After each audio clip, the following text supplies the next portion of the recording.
Hello Orchid friends, how are you? Welcome back to my channel.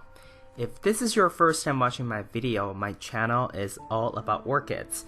From what orchids I have, how I grow them, my thoughts on certain orchid topics, to what orchids in my collection are blooming, etc. So if you want to follow along my orchid hobby adventure, please consider subscribing to my channel and turn on the notification. Today in this video, we're going to look at my Phalaenopsis Royal Yellow. I've purchased this orchid at my local grocery store, Trader Joe's, and I've had this orchid since I think springtime last year, so it's just about a year since I had this orchid. However, this orchid has already produced quite a few sequential blooms since I purchased it.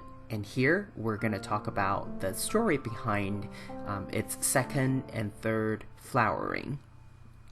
So this is the second flowering of this orchid, and I find it pretty charming because the color combination, you have the yellow background, but then you also have very intricate pattern and sequence on the flower, and also it has that pink and yellow combination, which I love, and the lip is also really thick and big.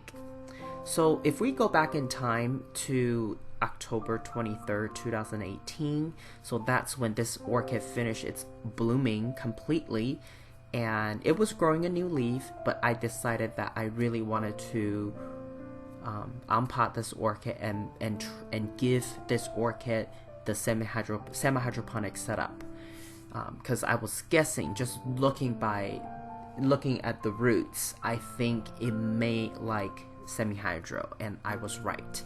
It was kind of a gamble, but you know, when it comes to a grocery store Phal, one thing that I can be sure is, even if I lose it completely, it's something less than $10, right? So I was being a little bit more brave and bold about this orchid, so I went ahead and repotted it with no hesitation. And as you can see here, I used a transparent cup, but then if you're new to my channel, you know, you probably don't know that I use an outer cup to block sunlight to reduce algae formation. But semi-hydro is a way to grow orchids where you'll have a reservoir. That's why you see two holes on the side, and because anything below that two-hole level, then it's where the water would sit, and then anything above is more airy. So the way that I planted this orchid or positioned this orchid is more upright, so that way, because this orchid I already saw some tendency of leaning forward. But later you're gonna see in this video that I failed in keeping this orchid in a more upright position, because this orchid already had that natural tendency to grow pendantly, and as the flower spike elongated, it just got even more top heavy. So in the end, you're gonna see that this orchid is just, it is looking like it's gonna fall out of the pot, but the good news is that it's not going to, because this orchid is doing so well that some of the roots are already grown into the reservoir at the bottom of the cup, and with the combination of leca and hydrocorn, it's actually pretty stable. So I think this orchid is well anchored within this container. So it was end of 2018 that I discovered that this orchid was continuing to grow its flower spike and producing buds.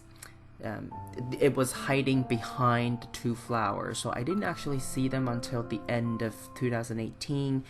And beginning of 2019, I also noticed that there were two spots on the existing spikes that are growing something. Well, it's a secondary spike. So I was very happy that it's happy and it's growing more sequential bloom or potential sequential blooms for us.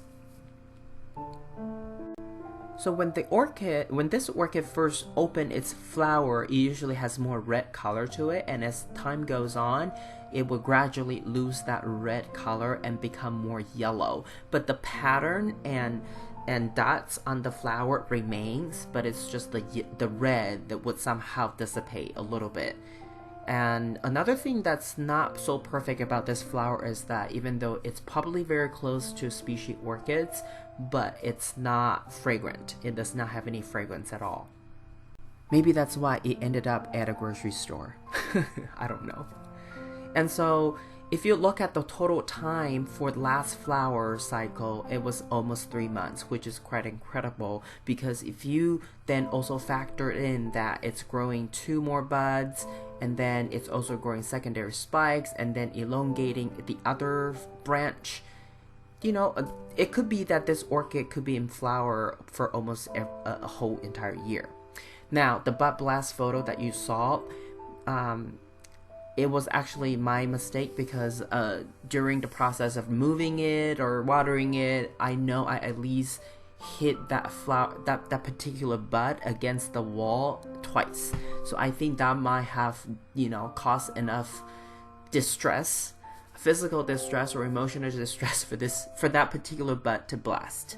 Oh well, that's bud blast is just part of orchid growing, right? So as an orchid hobbyist, you just have to accept it. It does happen, and when it happens, we are not happy about it, but it does happen. You know, sometimes it's the temperature, sometimes it's the humidity, sometimes it's just because this orchid is not healthy enough to sustain all its buds, and sometimes it's just because of pure bad luck or stupidity, right? Clumsiness of orchid growers, like what I did.